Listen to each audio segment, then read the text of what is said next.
안녕하십니까, 이광빈입니다. 우리 사회 문제점을 진단하고 지속 가능한 사회를 모색하는 뉴스프리즘 시작합니다. 이번 주 뉴스프리즘이 풀어갈 이슈 함께 보시겠습니다.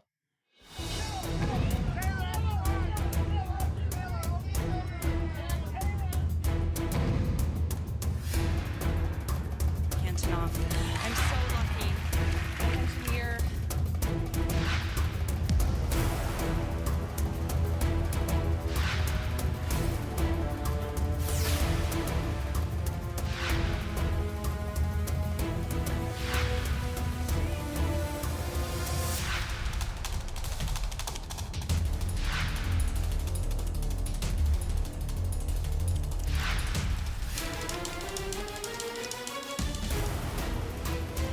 Explicit synthetic images targeting not only celebrities, but average people, particularly women, has been a problem since the introduction of generative AI platforms.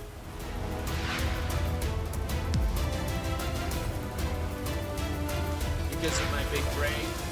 Maybe. I feel really blessed because So the president is committed, as you know, to ensuring we reduce the risk of generative AI.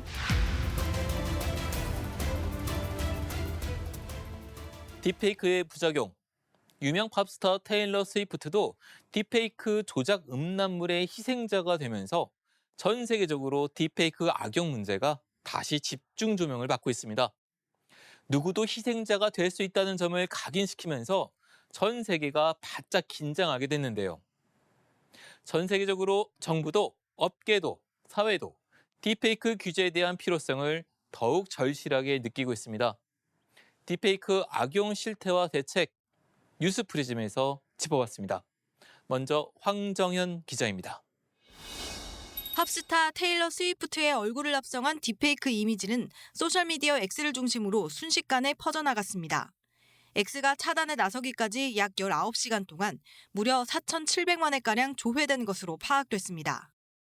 Almost all of its application has been in non-consensual pornography. So the Taylor Swift case is a really ugly version of something that's been going on for several years. 앞서 배우 톰 행크스도 인공지능으로 만들어진 이미지가 자신도 모르는 사이에 광고에 사용됐다며 주의를 당부했고, 엠마 왓슨과 스칼릿 조앤슨 역시 음란 광고의 주요 피해자로 확인됐습니다. 유명인뿐만이 아닙니다. 누구나 앱만 설치하면 어렵지 않게 제작할 수 있어 일반인들도 표적이 되고 있습니다. Explicit synthetic images targeting not only celebrities, but average people, particularly women, has been a problem since the introduction of generative AI platforms. 조악하게 제작돼 완성도가 떨어지던 과거와 달리 최근엔 실제와 구분하기 어려울 만큼 자연스러워지면서 AI를 판독해내기가 더욱 힘들어졌습니다. 딥페이크 기반의 가짜뉴스는 선거판에서 정치적 목적으로 악용되거나 전쟁판을 교란시키기도 했습니다.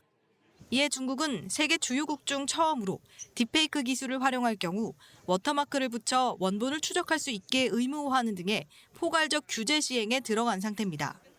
언론의 자유 등에 막혀 주춤했던 미국에서는 스위프트 사건이 기폭제가 되면서 미 정계뿐 아니라 백악관도 나서 규제 필요성을 강조했습니다. And this is very alarming, and so we're going to do what we can to deal with this issue. 유럽연합은 X를 첫 소셜미디어 규제법 조사 대상에 올리는가 하면 최근 인공지능 규제법 최종 타협안도 승인했습니다.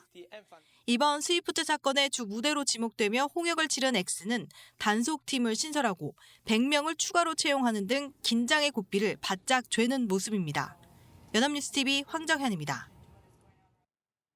얼마 전 조 바이든 미국 대통령의 목소리와 똑같은 가짜 음성을 활용한 불법 선거 운동 정황이 포착돼 논란이 일었는데요.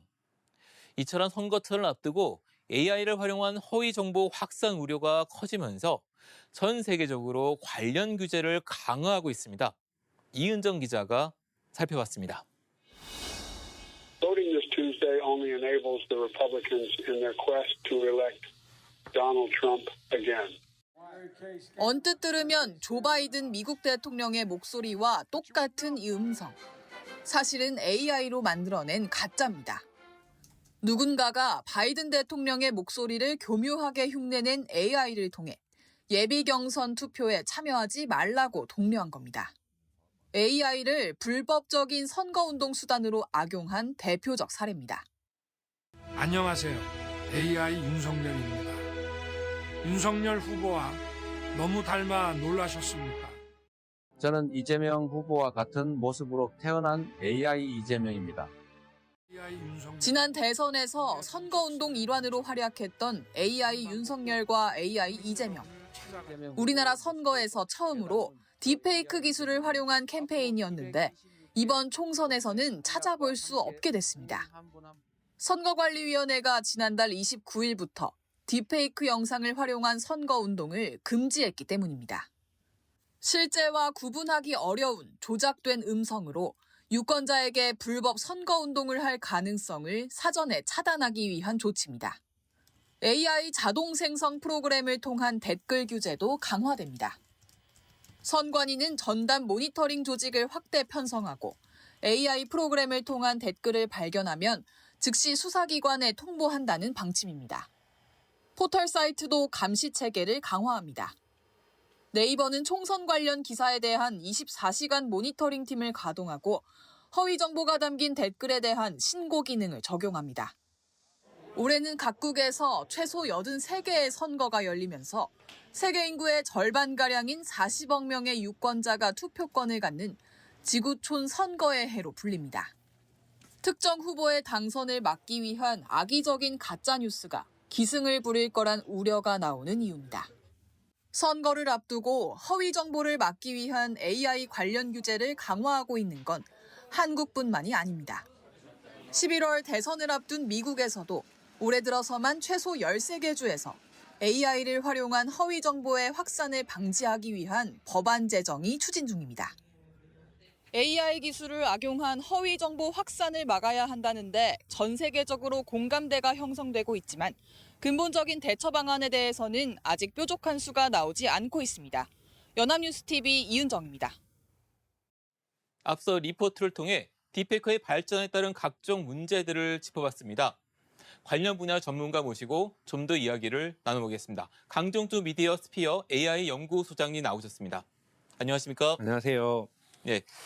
예, 소장님. 그 딥페이크 기술이 생성 AI 발달로 굉장히 급속히 발전하고 있는데요. 발전 수준은 어떤지, 어떤 작업이 새롭게 가능해지고 있는지 말씀 부탁드리겠습니다. 예, 딥페이크는 과거부터 있었죠. 왜냐하면 딥페이크의 딥이 바로 인공지능의 하나의 방법론인 딥러닝에서 온 거거든요. 그러니까 인공지능으로 만든 페이크가 바로 딥페이크라고 볼 수가 있는데요. 네. 여러분도 아시는 것처럼 2022년 11월 30일 날 오픈 AI가 챗 GPT를 발표하고 나서부터 생성 AI 시대라는 것들이 2023년에 본격화되었죠.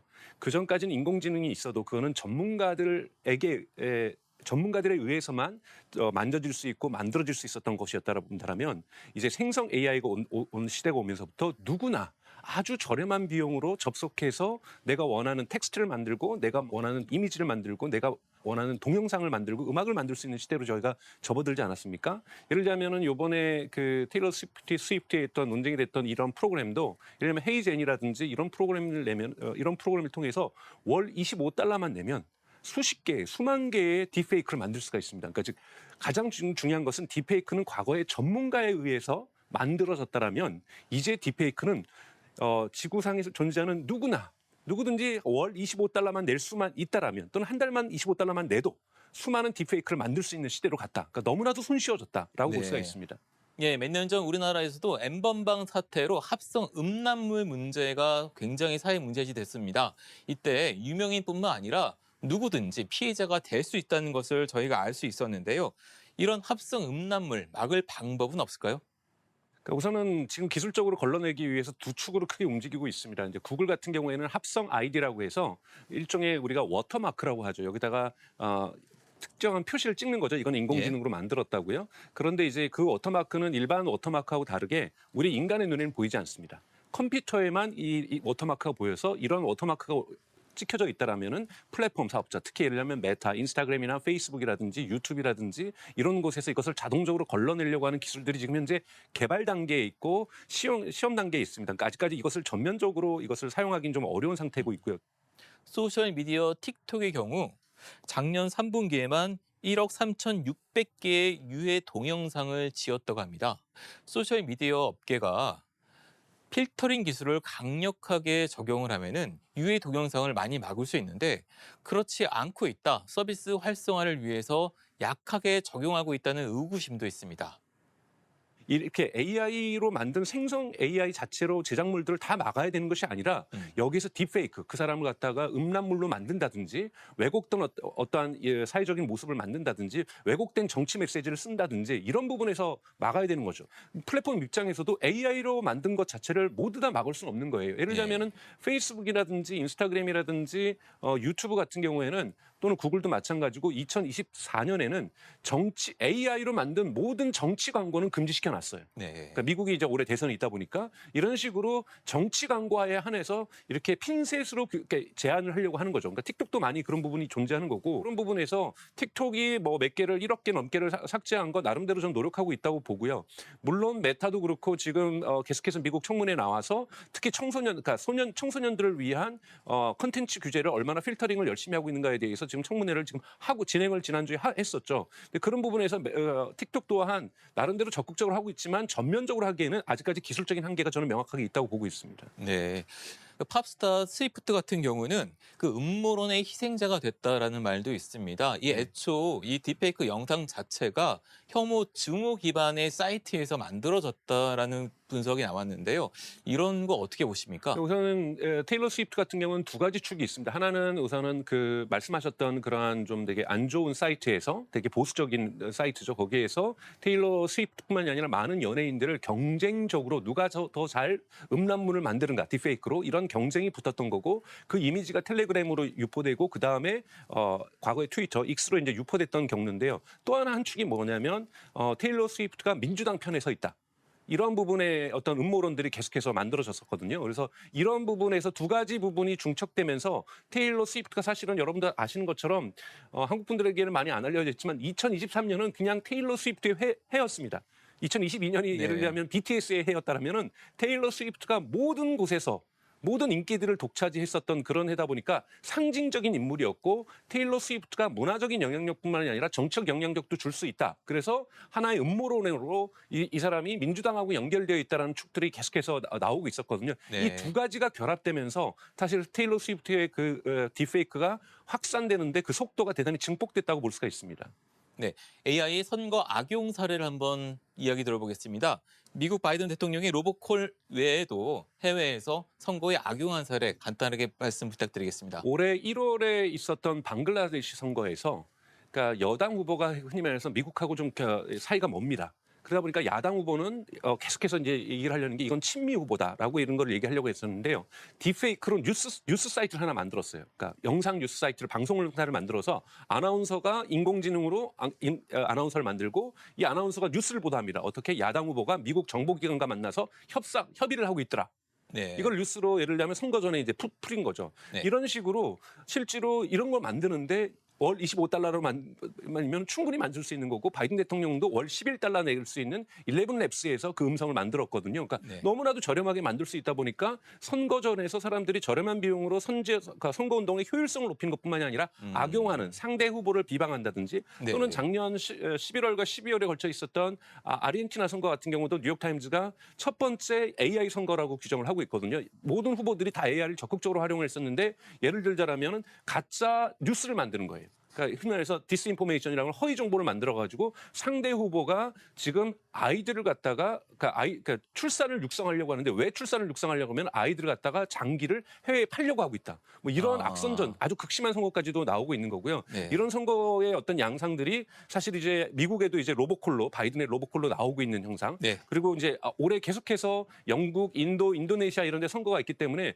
계속 이런 부분들이 악용될 가능성은 매우 높다고 볼 수가 있습니다. 네, 알겠습니다. 예, 소장님 오늘 말씀 고맙습니다. 네, 고맙습니다. 생성형 AI 등장 이후 딥페이크 기술은 이전과 비교할 수 없을 정도로 고도화됐으며 비전문가도 딥페이크 영상을 손쉽게 만들 수 있게 됐습니다. 기술 수준도 가짜 여부를 단번에 판별하기 어려울 정도로 정밀해졌는데요. 이제는 사람의 눈과 귀로는 진위를 쉽게 가려내지 못하자 이를 이용한 사기 범죄도 잇따르고 있습니다. 이제 역설적으로 AI로 만든 딥페이크 유물을 AI 탐지 기술에 의존해야 하는 현실이 됐습니다. 생성형 AI 기술을 악용한 범죄를 막으려면 민간의 식별 기술이나 모니터링으로는 부족합니다. 법적 규제, AI 윤리 원칙 확립 등의 대책 마련이 시급한데요. 규제도 중요하지만 한편으로는 딥페이크가 퍼져나가는 사회 문화에 대해서도 되돌아봐야겠습니다. 상대에 대한 혐오와 증오가 상대를 음해하는 딥페이크를 만들어내는 원천이 되는 건 아닌지 말입니다. 이번 주 뉴스프리즘은 여기까지입니다. 시청해주신 여러분 고맙습니다.